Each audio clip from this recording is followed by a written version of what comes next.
Welcome to the program. I'm Mark Imperial. This segment's about exit planning, and it's brought to you by booksgrowbusiness.com. It's the place where busy professionals get their books done and published to grow their practices, educate consumers, and leave a legacy. Joining me on this segment is Jeff Sauntry. He's the founder of Risk Neutral. Jeff, welcome to the program. Awesome. Thanks, Mark. I appreciate you having me. Jeff, tell us a little bit about your work and specifically who are the types of clients that you specialize in working with? I've specialized primarily in large privately held organizations. Many other much bigger industries, regulated industries, financial services is a great example. They have dedicated risk professionals that are looking after their portfolios and the types of risks they're taking, especially if they're publicly traded. And so I saw a market opportunity to essentially take that same capability and encourage private business owners to use risk management as a dedicated domain that they can help grow their businesses. So I understand that you were looking into exit planning more for to benefit your own business. Why did you find exit planning of interest to you, and what got you inspired to learn it? So I actually own another business. So I'm a serial entrepreneur, and I had a business partner there. And what I could tell was that we weren't on the same page in terms of what the long-term plan was. It was very much kind of a lifestyle business. We're making hundreds of thousands of dollars a year, which is great, but we weren't on the same growth path. And so I realized that I was kind of missing something from a vocabulary or strategy perspective. And so I went out to try to educate myself on what would it actually take for he and I to package the business and transfer it to somebody, whether it be a PE firm or a larger organization or something like that. And that's why I really started to understand that the topic and the domain I needed to learn more about was exit planning. So as you started to learn this, what were the things that really inspired you? Like what did you feel you were missing, or what were sort of the areas that you wanted to understand more? I think for me, I knew that there was a process here, but because I know how to run my business well, but I didn't really understand, well, if I want to get out of the business, what is that really going to entail? How do I package the business? What will potential buyers look at? How will they evaluate me? What can I do to facilitate the sale? What would be the multiples that a buyer would be willing to pay for the type of business we were in? And then, probably as importantly, how would I maximize the value of my organization so I could exit at the upper end of the multiple range versus, unlike most people, not having the ability to sell their business at all, much less at a premium. So it's really interesting, that perspective that you took on it. And how has that impacted how you help your own clients? Can you kind of tell us, have you been able to apply this and help your own clients in that same regard? Yeah, it's interesting because with my consulting clients, we talk about all different types of risk, but of the five main risk categories, strategic risk is the one that is the largest and the most impactful. So if you don't have a good strategy, the fact you're managing your finances, your operations, you might be compliant is great, but the reality is that all of that stuff pales if your strategy is fundamentally wrong. And it was always interesting to me that people got a little offended when I said, well, what's your exit strategy for the business? And almost as if it was like too personal a question to answer. But what I knew inherently, having grown up in the Fortune 500, is that some companies just inherently grow through mergers and acquisitions. And so I think that there is a lot to be said that if you understand your preferred exit strategy or your preferred growth strategy, which are probably intertwined, you'll make business decisions very differently. A great example is what your outlook is towards real estate. If you don't plan to exit your business for 30 years, then maybe getting a mortgage and buying a piece of property makes a lot of sense.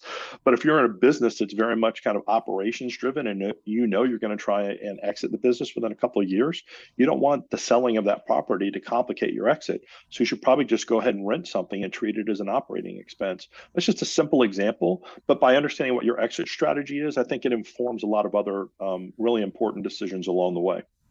So it's really interesting. So tell us a little bit about your core service of risk management, for example. And this almost sounds like a great value add or even an additional service to your client. I don't know, how do you position that kind of help? And tell us about risk management.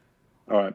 So let me tell you how this tied into, we talked about exit planning, how this tied together. One of the things I think is interesting when I learned a little bit about like, hey, how do I actually package my company for sale? I think one of the things that the buy side is always looking for is how easy is this business going to be to transfer me? How predictable is the cash flow going to be?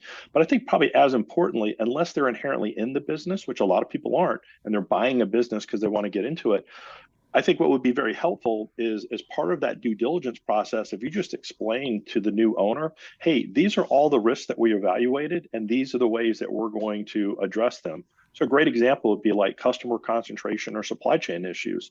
If I explain to them, hey, listen, most of my revenue used to come from these three clients, but I realized that was a problem. And I took a very proactive step to address my customer concentration issue by trying to diversify my customer base so that it would be more attractive to you and there would be less risk if those three clients decided not to follow you when you decided to buy my business. So the long-term vision I have related for risk consulting for risk neutral as well as related to exit planning is I think in addition to all the due diligence you do on finance, taxes, and all that other stuff, I think it'd be very helpful to go through with the new prospective owner and buyer to say, hey, here's our risk register of things we're concerned about. This is how we chose to treat them. And I think if there's two organizations you're looking to buy, and there's one that's been through that process and can hand that over to you to give you a little bit more assurance that what you're really getting into is well thought out versus someone that hasn't done it, I just think it'll be a differentiator, and it might, either facilitate the transaction happening or allow you to exit at a higher multiple. And that's certainly how I'm trying to apply it to my businesses now. Really fascinating and great insight on that. Jeff, tell us a little bit about like what inspired you to become a serial entrepreneur. Take us through your history. Like how'd you get started and eventually leading to, risk neutral and exit planning? I think probably one thing is there wasn't somebody in my family that did it before, and I always thought that was kind of a travesty that everyone has these good ideas, but there wasn't like an uncle that I knew with like $10,000 that could say, "Hey, here's $10,000. Here's your seed capital. Go get them, Tiger." And I always worked for W-2 employees at big. I was a W-2 employee at Fortune 500 companies, but I could always tell the people within those organizations that were serial entrepreneurs or had the entrepreneurial kind of drive.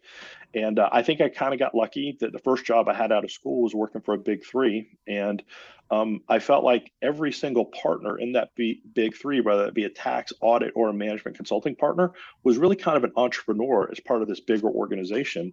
So because I was in IT in the 90s, I had kind of, open door access to all these partners at this big three.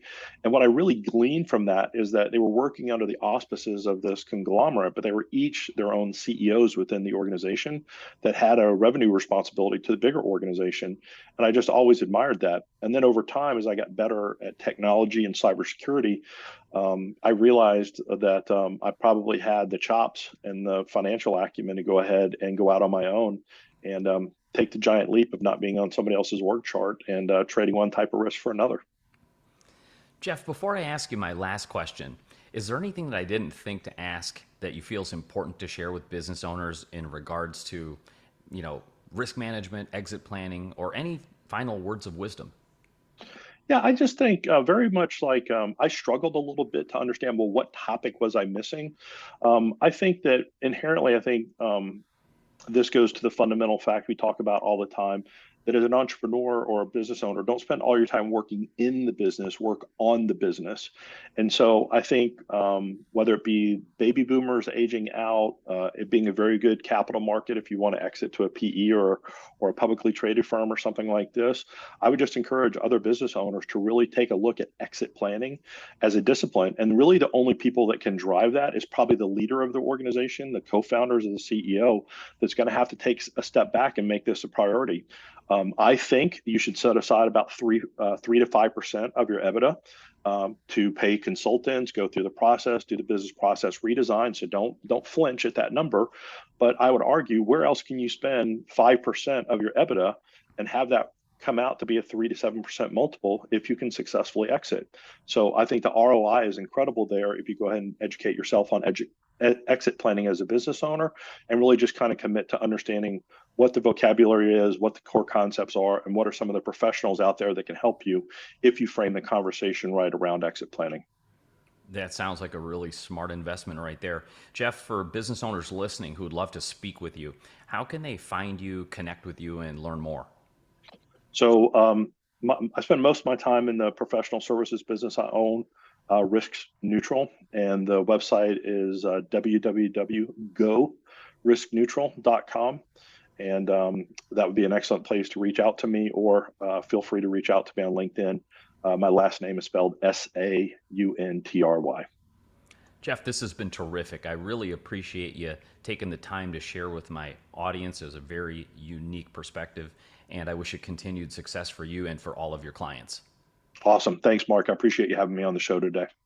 That was Jeff Sauntry, founder of Risk Neutral. And this segment's been brought to you by booksgrowbusiness.com. It's the place where busy professionals get their books done to educate consumers, grow their businesses and practices, and to leave a legacy. That's all for now. I'm Mark Imperial, and thanks for joining me.